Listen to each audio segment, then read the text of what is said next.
I just fell in love with a gangster. So he put my name in the top, but I don't let him come to the crib. So we get it on when we at. Nowadays I be ducking them cameras, and they hype that I'm up on them banners. Calling my phone, but they know I don't answer. In the hood I'm like Princess Diana.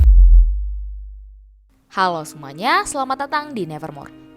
Dari kita yang gak baca materi adaptasinya, kisah Tanah Jawa Pocong Gundul berhasil memberikan segala unsur sebuah film horor yang menghibur sekaligus mencekam. Dengan konteks dari sutradara yang sama dan juga film adaptasi, kisah Tanah Jawa Pocong Gundul jauh lebih baik dibandingkan dengan KKN di Desa Penari. Film ini adalah bukti keseriusan dan kehandalan rumah produksi MD Picture dan produser dari Manoj Punjabi dalam menghasilkan film horor berkualitas dengan teknik menakut-nakuti yang sukses meneror penonton dengan jumpscare yang efektif dan mengerikan, serta skrip yang solid dari Agasha Karim dan Khalid Kasogi. Lewat film ini juga, Awi Suryadi jauh lebih bersabar dalam narasi berceritanya. Tidak terlalu terburu-buru memunculkan horornya, fokus terlebih dahulu memperkenalkan karakter utamanya yang seiring jalan cerita juga turut membantu setup sequence horornya.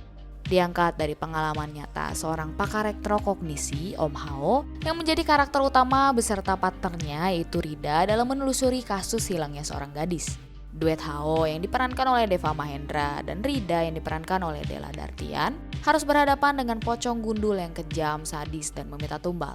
Awi Suryadi sebagai sutradara sadar jika penonton harus diberi jeda sesaat. Tidak bisa diberondong sequence demi sequence horor secara repetitif. Kita mungkin sudah lelah dengan jumpscare yang generik. Meskipun ada beberapa yang generik, namun film ini dapat memberikan jumpscare yang fresh dan berbobot. Jadi siap-siap aja untuk jumpscare yang gak disangka-sangka. Dari sisi teknis semakin dilihat semakin matang dari pengarahan Awi Suryadi ini dalam kisah Tanah Jawa Pocong Gundul dibandingkan dengan film-film horor sebelumnya yang penggunaan backsoundnya berisik dan berlebihan.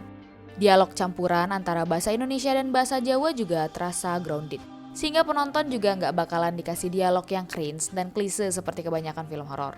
Deva Mahendra meyakinkan sebagai Hao dengan kemampuan retrokognisi yang diekspresikan dengan baik yang menyempurnakan visualisasinya. Della Dartian jadi partner seimbang dengan kemampuan komedi baik delivery dan timingnya.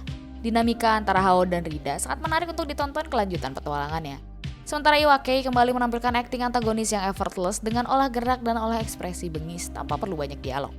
Overall, kisah Tanah Jawa Pocong Gundul adalah film horor menakutkan dan mencekam dengan kualitas teknik jempolan serta karakterisasi kuat dan cerita yang solid. Terutama beberapa jumpscare yang pasti sangat tidak disangka penonton. Film ini juga adalah sebuah pembuka universe horor lainnya dari MD Picture selain Danur serta KKN. Dan kisah Tanah Jawa Pocong Gundul ini membukanya dengan cukup apik. Oke, mungkin segini dulu kali ya video kali ini. Langsung aja tuliskan pendapat kalian di kolom komentar tentang film ini ya. Buat kalian yang suka video ini, silahkan di like, di subscribe, share juga ke teman-teman kalian, atau bisa follow Instagram kita di @never.more.id. Never motion it off. Thank you semuanya.